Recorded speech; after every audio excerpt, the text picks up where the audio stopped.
What is up? We are live. BDC Raw Live we're live, so to speak.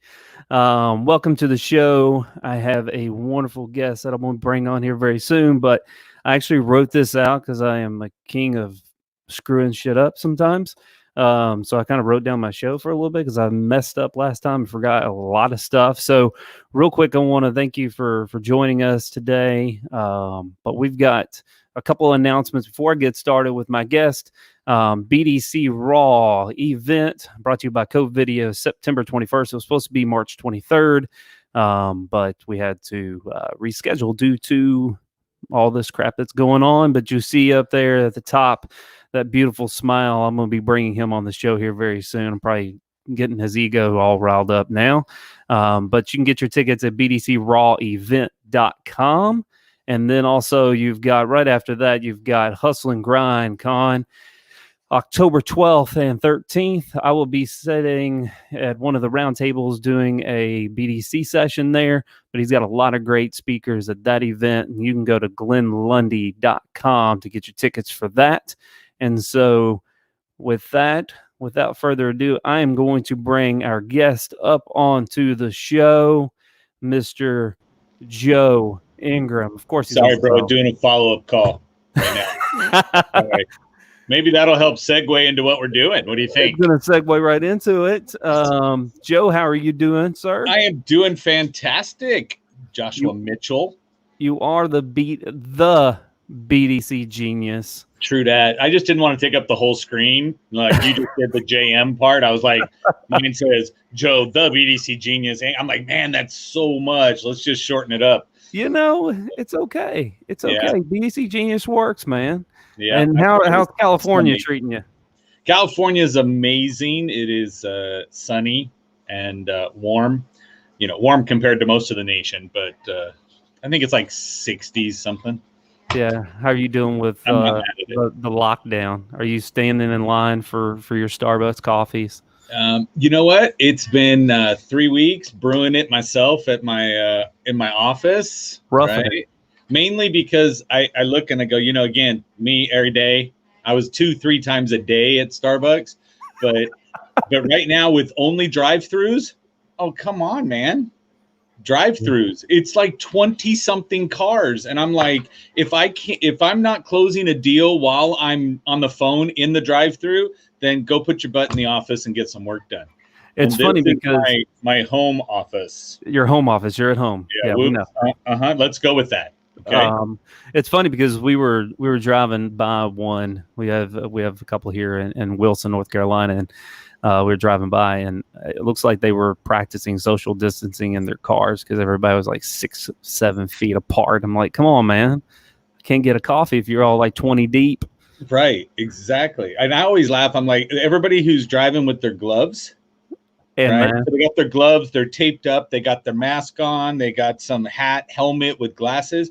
And I'm like, bro, is this virus jumping into your car? Right? Do we have this thing where it like goes through metal, goes through glass? This stuff's insane. It is. Yeah. It is. It is definitely insane right now. Well, if you've put gloves on, you put them on at your house, then you touched everything in your house, walked outside, touched the door handle on the house, touched whatever you got to do, your car door handle outside, then you jumped in, smeared that all over your steering wheel, right? Then you go into your office, open the doors, do all that stuff, and you're just smearing this all over the place. You're like, oh, but I'm protected. Well, that's great until you go move your mask and do what? Touch your face? Yes. With the gloves? Come on, people. Got to think. Let's be a little smarter than this. Well, you know, that's how it goes. So I brought up this subject probably last week, a couple weeks ago. And it's something that I've been working on with my follow-up process. During like North Carolina, we're still open. And I wanted to talk about this because it's something that we obviously need to talk about now, but it's also in the future. We need to definitely have this conversation. But is long-term follow-up worth it, or are you just wasting time?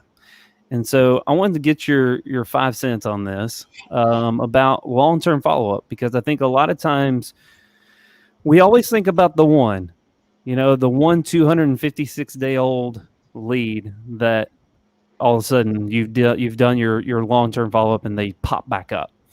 Correct. My opinion right now is, since we're in this situation that we're in, most of the leads that we have at this point in time are hot. And it is a different market right now. The ones that want to put you off a little bit are going to tell you that they're not coming in. They're just kind of to gather information. But for the majority of the people that are putting in inquiries right now or calling are hot leads. So what's your thoughts on long-term follow-up, and is it actually worth it? All right. So I'm going to say we're going to do it. Okay. But my reason it's worth it is not for the 267-day-old lead. Okay. Any store that I've ran. Okay. And so my sales department and my BDC are required to make a minimum number of dials every day. Okay. So, and I track it all and I use the CRM. You know, you and I are very well acquainted with Dealer Socket. Yep. And everybody out in San Clemente and in Utah. But the checkout reports, is everybody checking out? Well, I require sales department to do a minimum of 25 outbound dials a day. They have to make a certain amount of text messages, a certain amount of emails sent to the prospects. My BDC has to do significantly more. Okay. Yep. I have one BDC that's required to do 175 outbound dials a day and no dialer. This is all just them crunching numbers. Yep. Okay. And so, and I track everybody with red, yellow, or red or green. I don't check yellow. Yellow. What is that? You either pass or fail. Did you do the minimum requirements or did you not? Okay. Yeah. Yellow is for a weak manager. I didn't feel like telling them they were bad, but no. So it's for the millennials. Right. Exactly. That's here's your participation trophy because you did something today. But we're not ragging on millennials because some of y'all are really good. I am one. Yes, I am not. I'm an X. Okay. X generation. We've been through it all. We have laid it all out there. Now we're going through a pandemic to add to the fact we went through the space shuttle blowing up. We also went through 2008 when the whole economy crashed. And now here we are. We're like, throw it at us. Bring it. We ain't scared. Okay. So the answer is this. If you sit at the dealership, if you're just sitting there and not doing anything, waiting for that hot lead to come in, okay, you are not going to be prepared to handle that lead because all of a sudden you're on your phone, you're texting, right? You're trying to set up your weekend and we're like, come on, guys, it's not time to set up the weekend yet. Okay. Now I will tell you that Thursdays, the leads are always the hottest on Thursdays. Oh, yeah. I never take a Thursday off, right? Because everybody on a Thursday is trying to set up their weekend. Mm-hmm. Okay, the Friday people waited too long, right? The Monday people are validating whatever price quote they got or the car they bought over the weekend. Okay, so and then when I look at this, I say, do we have to do the long-term follow-up? Yeah, because our internet leads, NADA still says we're over 3 months on average for them to buy a car. So somebody's got to be chasing these individuals. I have a lease retention is technically a long-term follow-up because they bought 2 years or 3 years ago, right? Yep. Do the 9 month, 6 month, 3 month, 2 month, 1 month, right? Getting in touch with these people on your lease returns. But I changed the game. Okay. So the overall, here's the numbers. Okay. As I've tracked it through hundreds of dealerships and thousands of phone calls. You dial 100 times, you're going to talk to 17 people. When you talk to 17 people, you're only going to be able to set at most 2 appointments.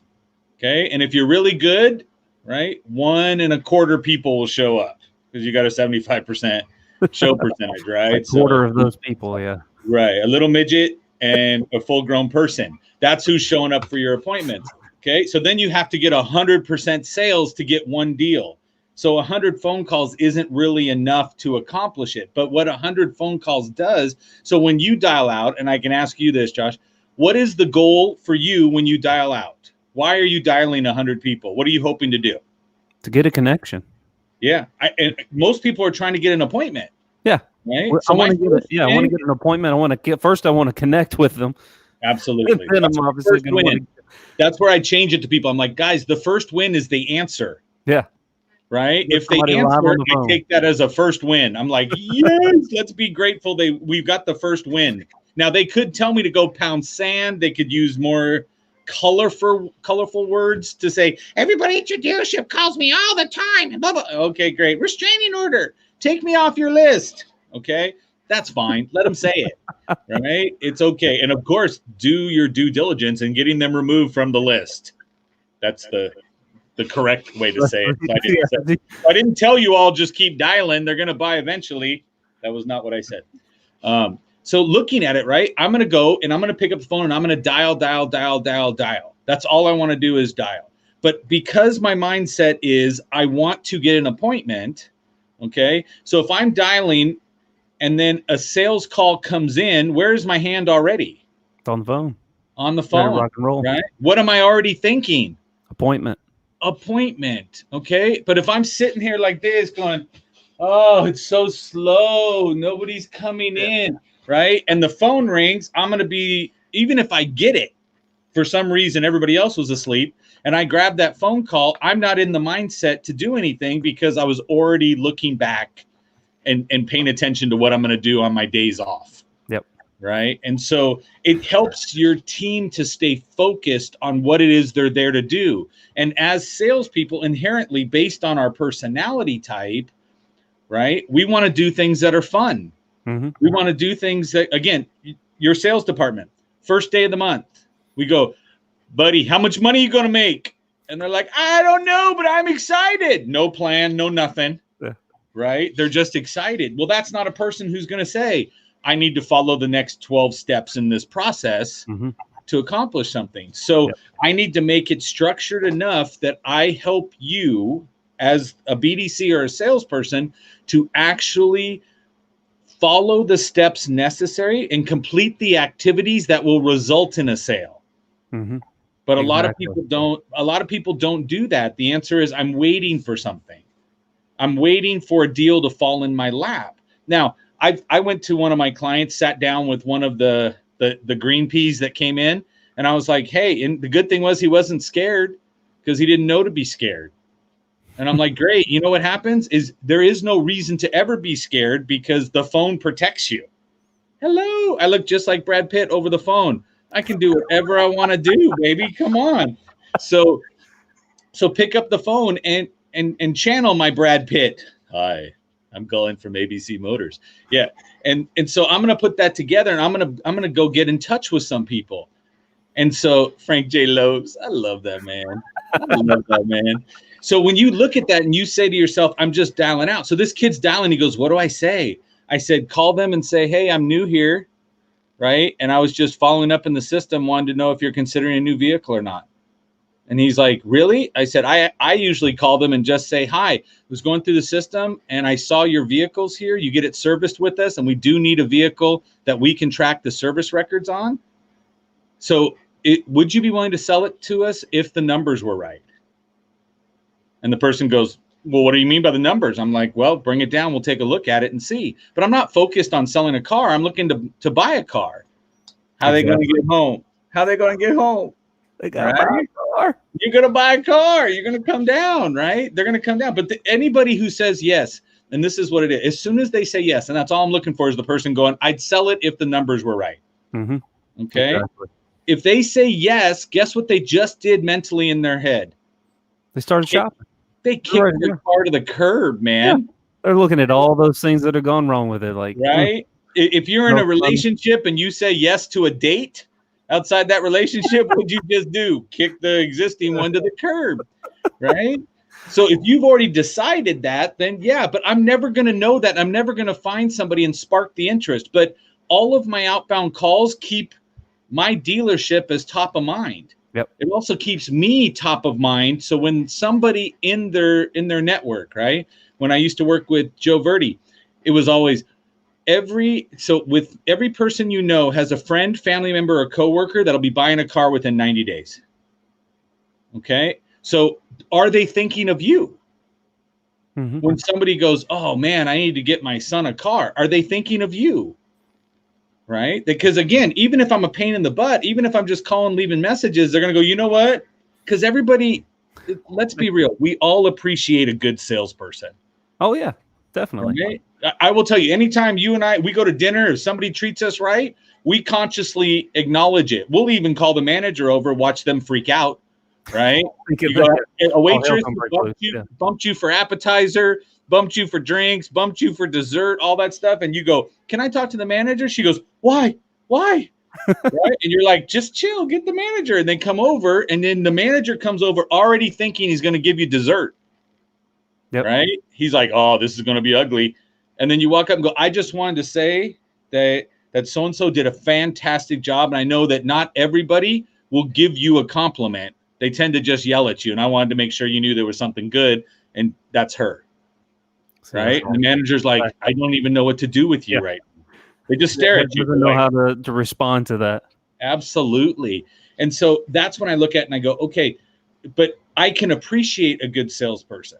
If somebody calls me and they're able to push me on the phone, I stop and I go, wow, that was a great assumptive close. I like how you did that. Yep. And it's so funny because they just learned it as part of their telemarketing routine, right? So they didn't even know what an assumptive close was 2 weeks ago. And then you call out the actual thing and you're like, wow, you either ordered me on that one. I got to choose one of yours, right? And you're like, what? Okay. But again, living over the phone and email, the phone keeps my edge sharp.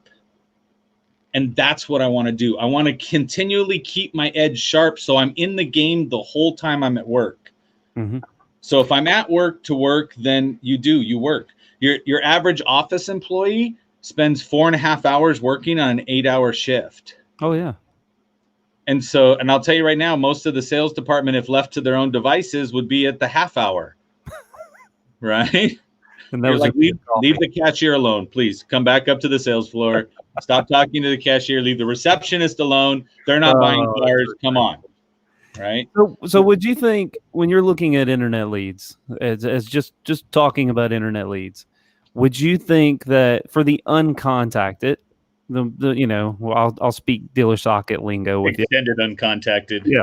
Filter. Uncontacted lead, is it really, would you really continue to do the emails, or would you put that on its own? That's auto. That's our CRM is for. Slow drip. Yeah. Okay. So remember, a CRM, any one of them, is a fantastic tool for people that never respond to you. Right? Because once they talk to me, there's nothing worse than having a CRM, right? And I've been in stores where it says it. I call, boom, talk to the person, mark them as contacted, and the CRM pops up the next day and says, call this person. And I'm like, why? I talked to them yesterday. I set my future to do, but the automatic work plan is automatically putting it out there. It's in a campaign now. It's doing all of these things, right? CRMs are for when you have no contact, because it'll remind you to keep trying to get contact. But bro, I'm different than most. I sit back and say, in my internet process, when I put it in stores, we're going to go after you in the first 5 days on a blitz, right? 5-day blitz. And if you don't answer me in 5 days, you're going to go into the next call at 30 days. The next one is at 45 days, and a couple emails will go out in between. Then it automatically kicks it into extended uncontact slow drip. Okay. So that's what I look at and go, I'm going to chase the hot stuff. And then when I have time after the hot stuff has been attempted, then I'm going to go to the extended uncontacted. But my whole sales department, if you have an internet department, right, then your internet department gets it for a certain amount of days. Then after that, drops to the BDC. After that, drops to your sales department. Okay. If my BDC is my internet department, then I just move their name to the first one. And then all the extended uncontacted long-term ones are going to be going to my sales department to do the activity that keeps them in the game. Interesting. It's a very low closure rate. But if we know exactly what it is, then again, I tell everybody all the time, I say, once you know your numbers, okay, because everybody goes, sales is a numbers game. I'm like, it's only a numbers game if you don't know what you're doing. improve your skills, and Exactly. then you close better. Yep. Right? If I can get somebody on the phone, but again, most guys come in on the open shift, they try to dial all of their outbound dials for the day. They're like, I have to do 25 dials. I'm doing 25 between 8 and 8:45. And they're going to dump them all out and do nothing the rest of the day. And I'm like, you know what? The people you called didn't answer yesterday between 8 and 8:45 because they're at work. Okay. Yep. So before you go home, try them at lunch, try them at something else, right? And that's what I try to get the people going. But if you're not actively keeping yourself in the mind of the prospect, okay, because where are our actual leads coming from? Aged internet, which means I reached out to you. Are they valid? I don't know. They haven't answered or replied. Okay, they wouldn't be in long-term follow-up if they said, I bought a car, right? Yeah.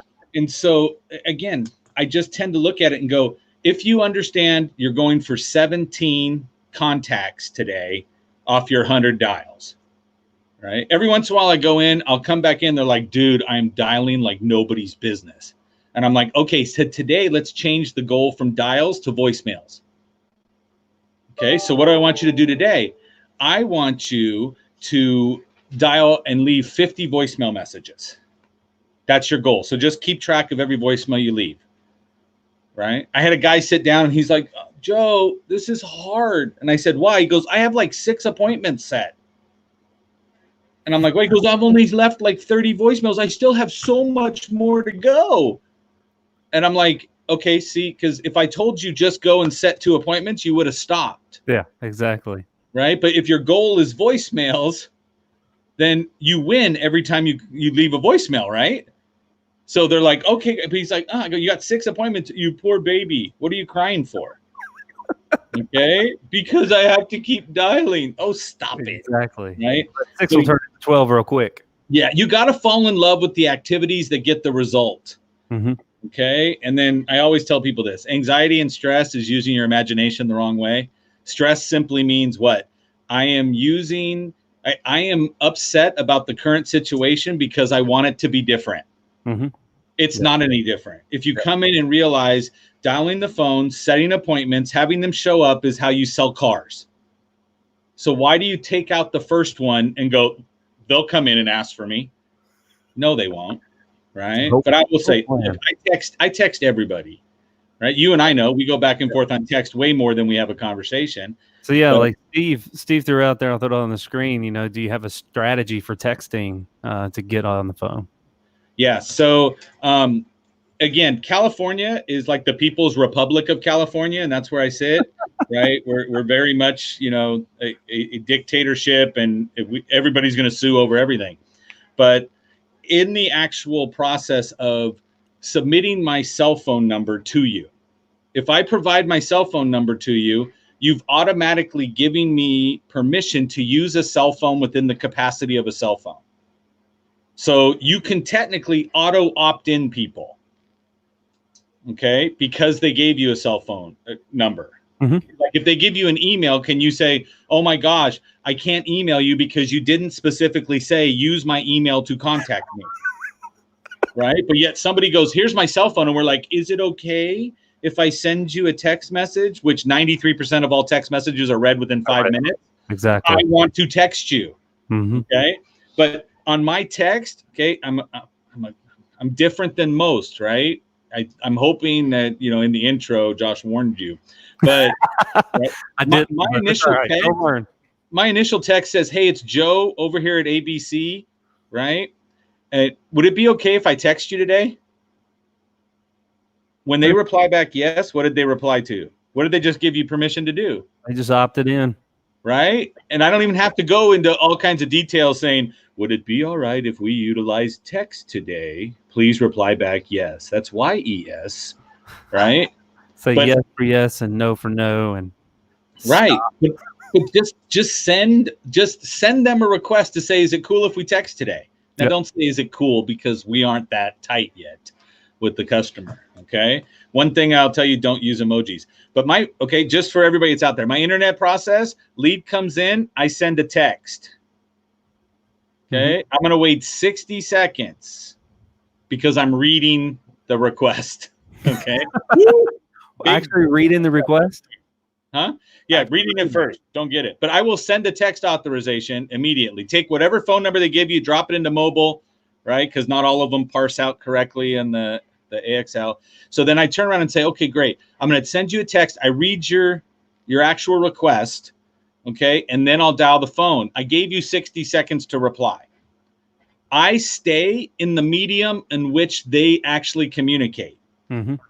Okay, so if they text me back, I'm not making a call because I'm supposed to make a call, right? If they reply back to my email, I'm going to stay in email because that's their comfort level. In my emails, I will explain the reason why we should talk, okay? And I also know that 90% of all emails are read on a phone, so I know what's in their hand while they're reading it, okay?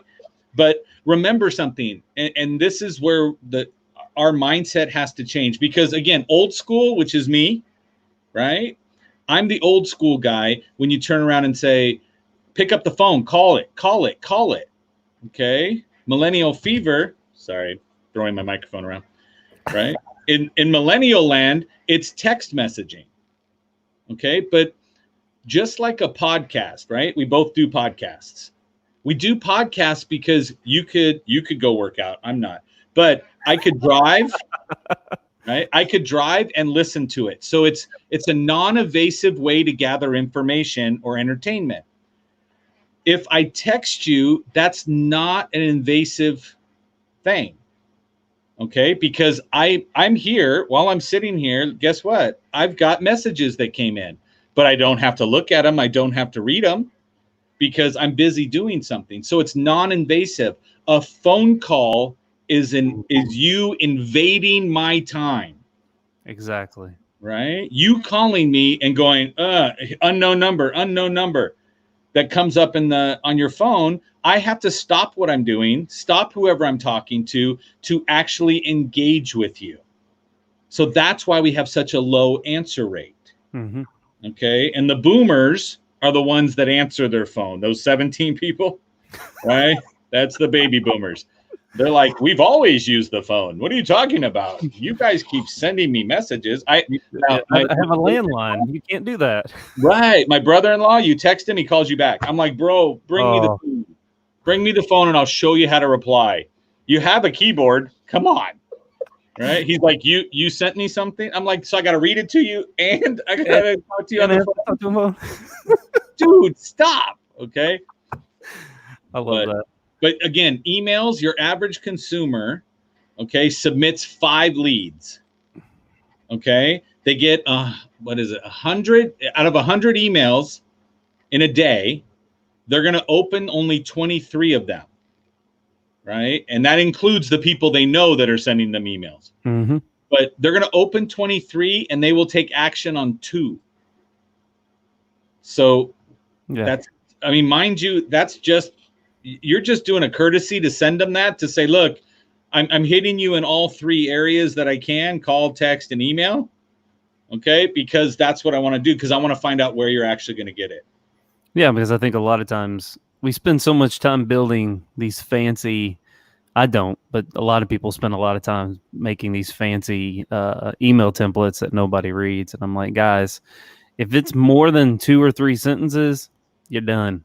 Right. And we're in agreement, right? I used to say that all the time. I'm like, make every email look like it's a tweet at 140 characters. And then Twitter goes, we can do 280 now. I'm like, oh, great. You just gave somebody the reason to make it 5 sentences. Okay. But I look at it and say, keep it completely simple. Okay. Yep. When I was in a dealership, right, I don't sleep. So all the way up until 2 a.m, I'm replying back to internet leads. And so I get the person who says, I'm looking for so-and-so all-wheel drive, because that's the first thing that pulls up on the manufacturer's list, right, is the AWD. And I was like, I answer back, hey, it's Joe. Do you really need all-wheel drive in Southern California? Right? That's what I send them. And then I get the answer back, are you a real person? I'm like, as real as you and I could be at 2 a.m. Right? But that's my interaction. But I've already won. I've got 2-way contact. I'm not calling them and texting them at 2 a.m. But if you're submitting a lead, that means you have your phone in your hand or you're at your laptop, and I can actually get that.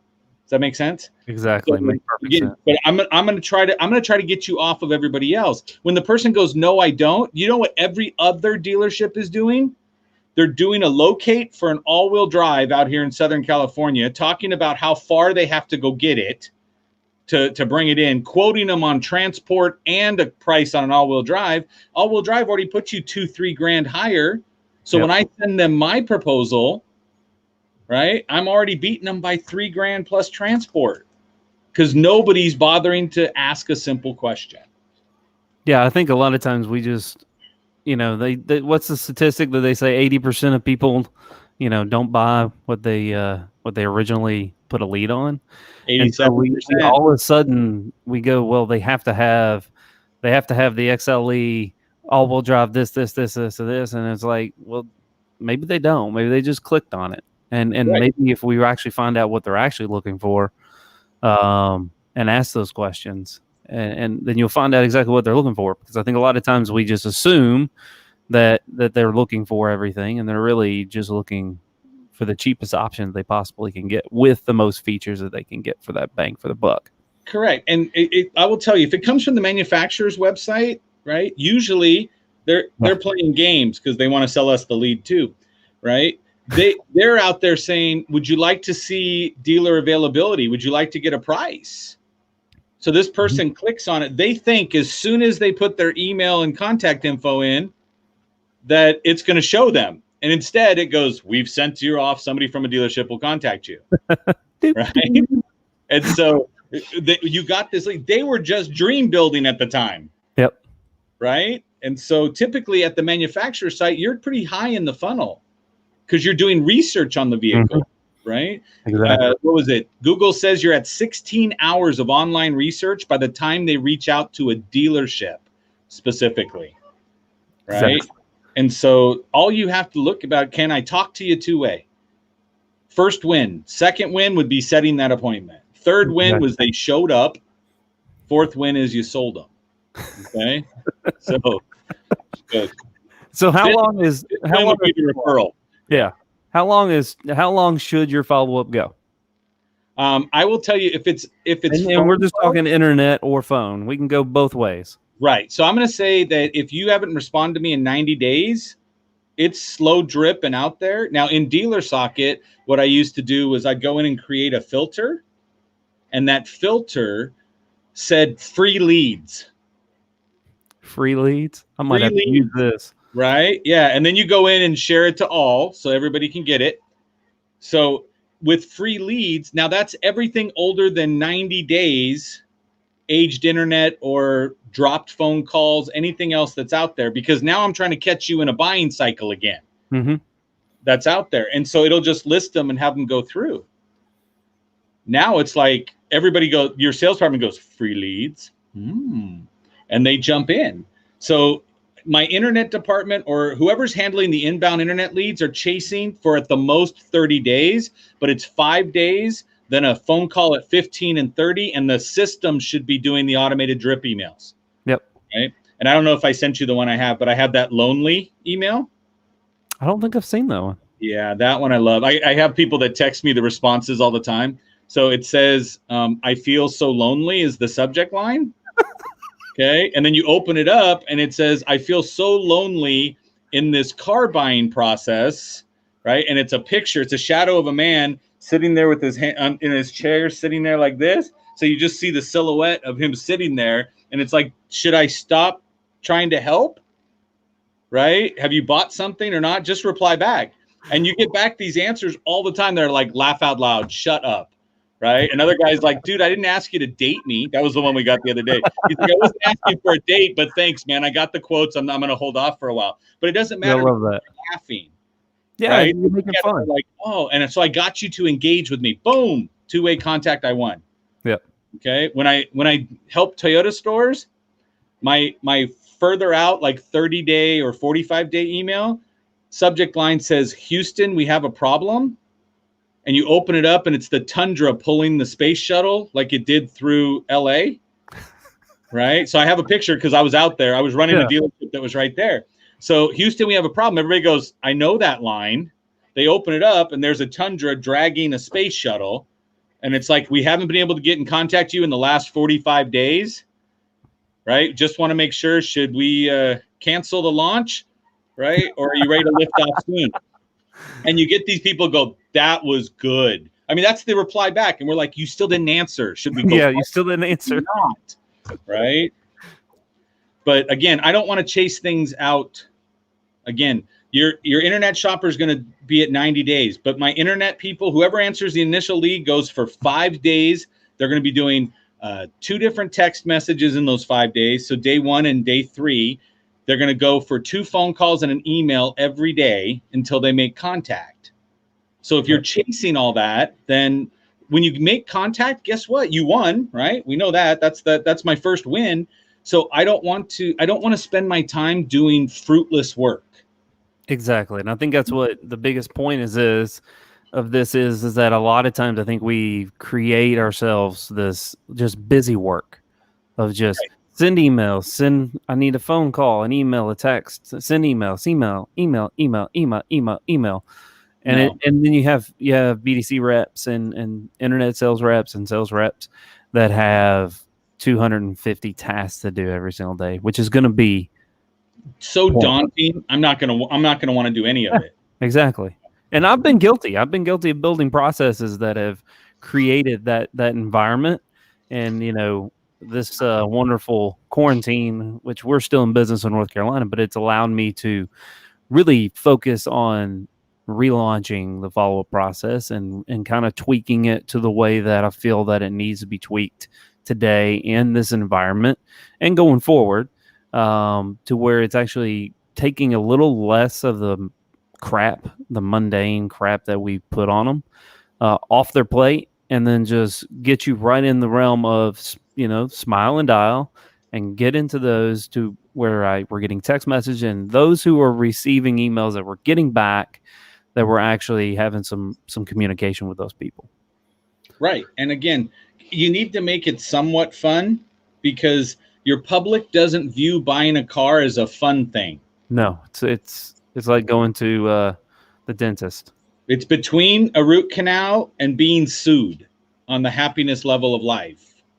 Okay. Yeah. So Hyundai did in my trainings, I pull it up and show people Hyundai 2019 Super Bowl commercial, right? Jason Bateman working the elevator, and he says, okay, he's like, it's the happy elevator. And then they go, oh, okay. Where are you going? He goes, oh, we're going to buy a car. He goes, you're going down, way down. Way down. Right. And the first stop is root canal.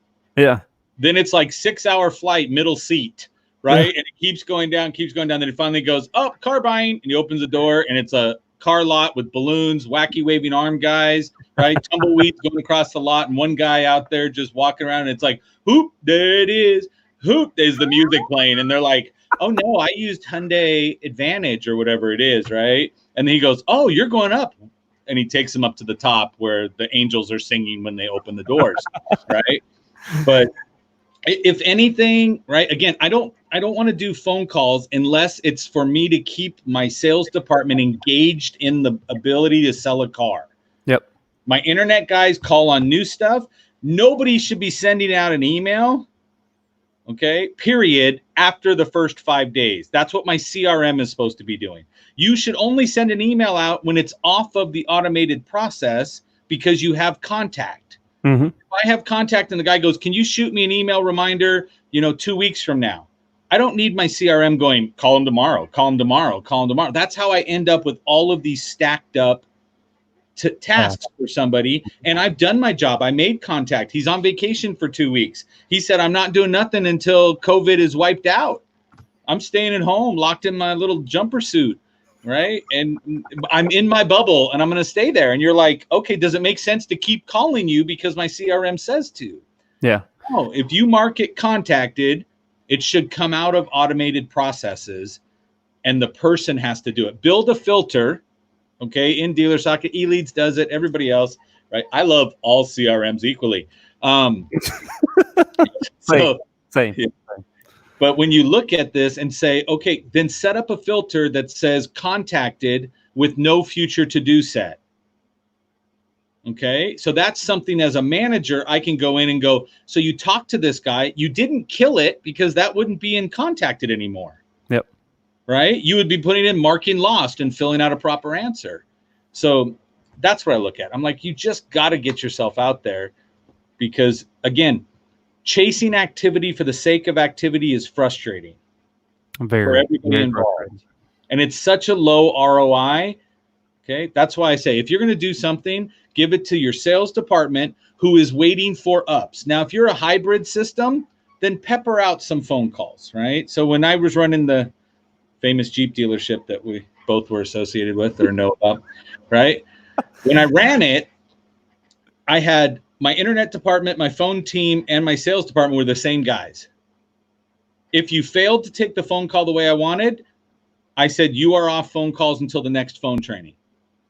Okay. If you failed my internet process, which means your response time went over 10 minutes, you didn't answer people back, you didn't do things, then I took you out of the rotation for leads until the next internet training, and you had to be there for the internet training. Mm-hmm. Okay. If you messed up simply putting together a deal pack to bring it to the desk for them to issue your e-pencil, right? Then you got your deal halved right there, and you were on half deals till the next sales training because evidently you don't know how to follow the process. There's no yelling, there's no screaming, there's no throwing things at people anymore because that's bullying.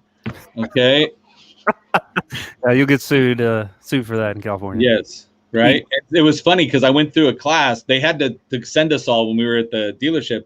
They sent us to a lawyer to say, let's go through this. And he said, we have to address bullying because the millennial generation was brought up with posters in their school class saying, stop bullying, right? Say no to bullying. So that word wasn't around for the X generation, right? We didn't have that. Even some of the Ys were like, what are you talking about, right? Yeah. But anytime you challenge somebody and their activities, and even though I just want you to do your job, if I'm not tactful with it, and let's be real, we save our tact for the customer in the dealership.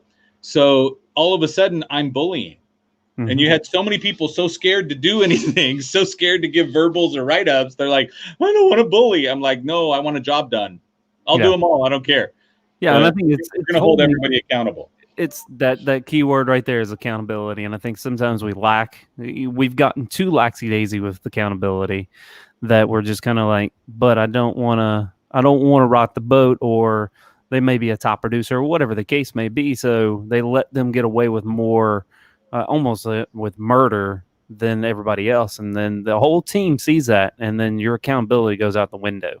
Yep. Because you cannot hold other people to the same if you're not going to hold everybody to the same criteria. So, I mean, it's something that as dealerships, I mean, in BDC and everything, we have to hold everybody accountable. It's very simple. It's not us being mean by any stretch of the imagination. It's just we're trying to make you better. It's not mean at all. We're trying to make you better and have you make a lot more money by making you follow a process that actually works. So my take on the whole, I give special privileges to people, right? Because you're a high producer. I don't, if that makes sense, right? And I've ran a couple dealerships, number one in the nation, right? I'm never going to be held hostage by a salesperson, a top BDC, somebody else, right? Because what that individual becomes, right? And this is a book I have on my list to write, is an onboard terrorist. Ooh. Okay. The OBT. You get to write in that one. Yeah. And so they're an onboard terrorist, which means what? They don't have an issue with taking down the whole company while they're in it because they believe they're going to walk away at the end, but they're going to sabotage it all the way down because whatever I'm asking is not above and beyond the job description. Yep. I'm not saying when you stand on the point, you have to stand on one leg, right? I'm not saying you have to stand up to answer every internet lead. That these are not the things I'm saying. I'm saying you're going to be doing certain activities. And, they always try to work the side hustle because they're good salespeople, right? They come up, they're like, yeah, but, Joe, yeah, I don't really have to do that number of calls every day, right? Because I'm putting 30 deals on the board. I'm like, I know we could get 35 if you actually did what I asked you to do. Right? Why cut your pay and mine? Come on, bro, step up, be an example.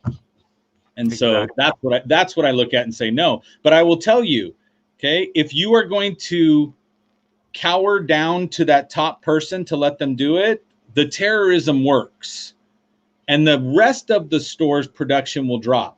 Because every time I've gone through, verbal, written termination on the top guy, I've picked up those 30 units with everybody else because morale lifted. Because they're no longer saying you're playing favorites to somebody. Now, understand, sales department will always claim there's a favorite. Oh, yeah, they always do.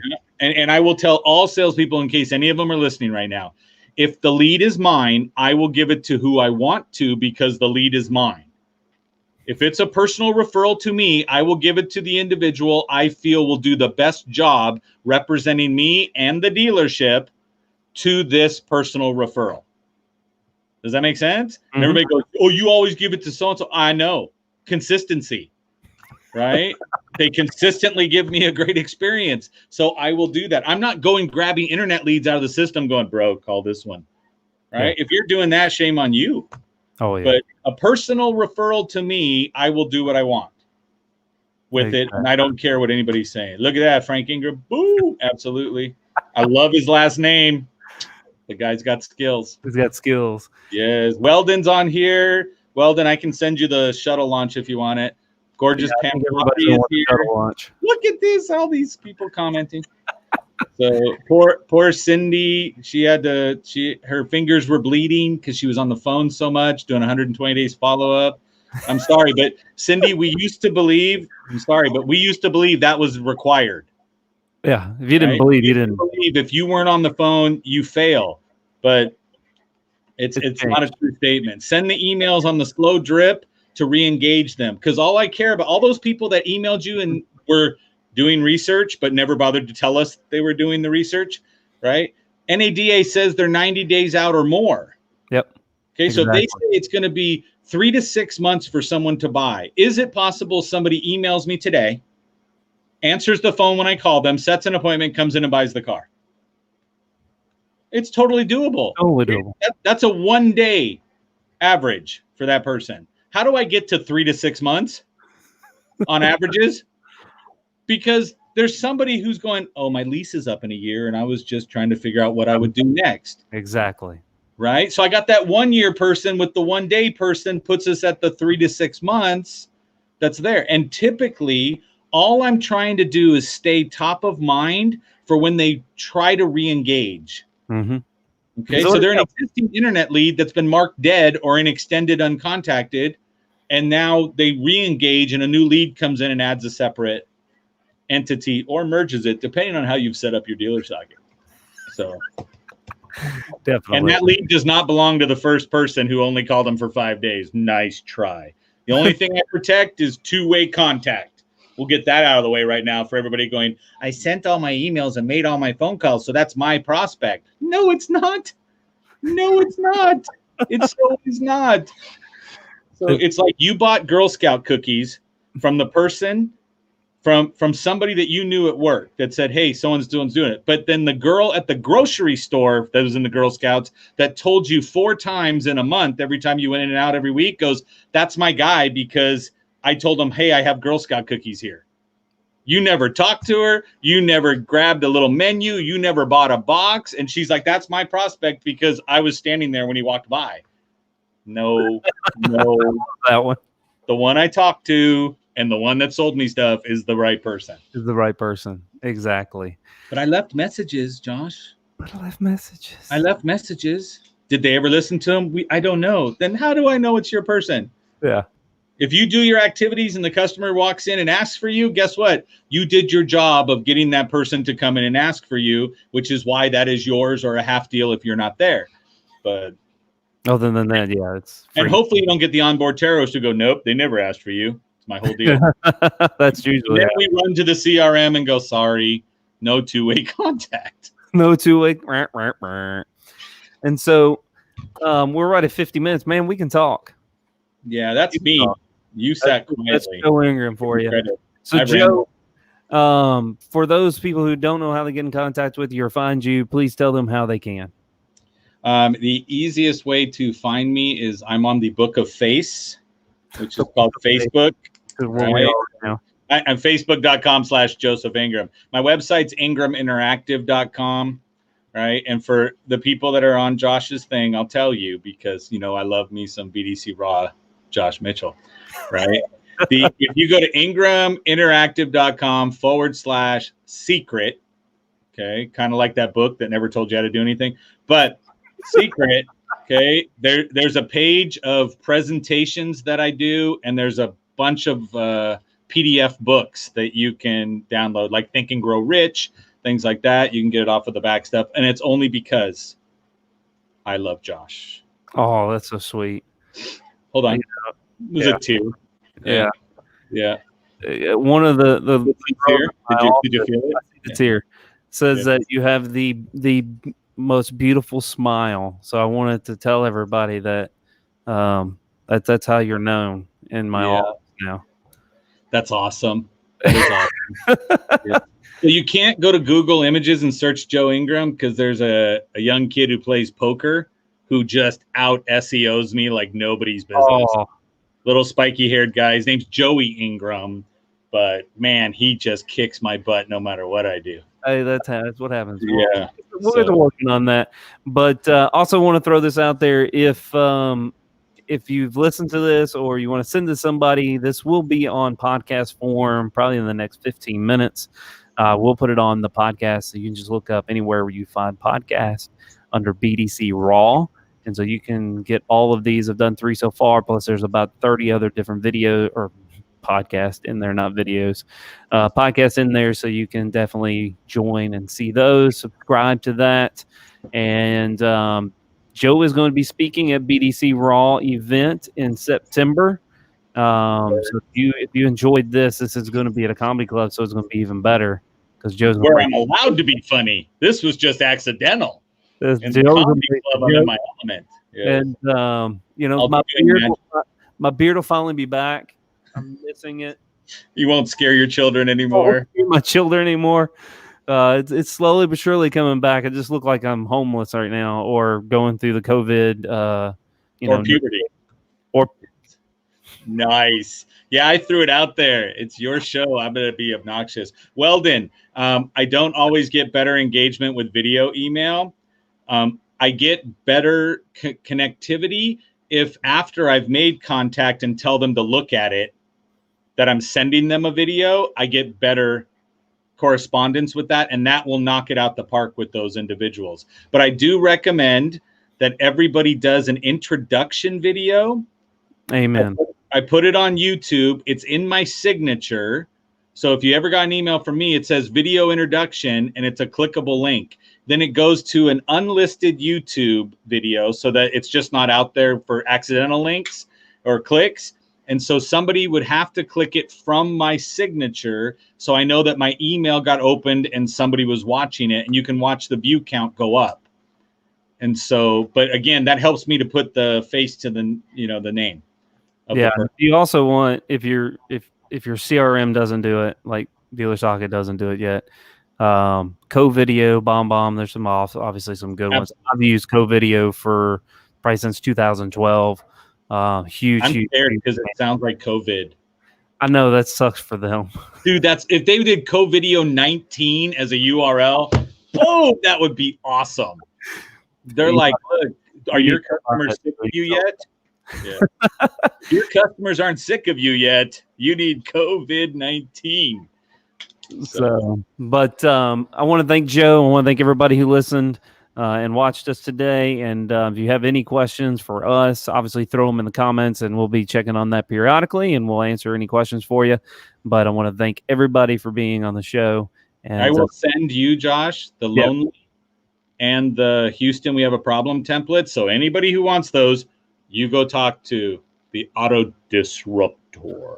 I think Auto Disruptor's kind of gone away. I've been known as BDC Raw now. I'm okay with that too. I don't know. I think I'm getting talk to Raw. The genius will send to Raw. Okay. Now he's an Egyptian god. Yes. But I'm gonna send them to you. you play with the network as far as sending them out to them. Awesome. So I don't take people from your world. Appreciate it. Everybody have a great day. Peace.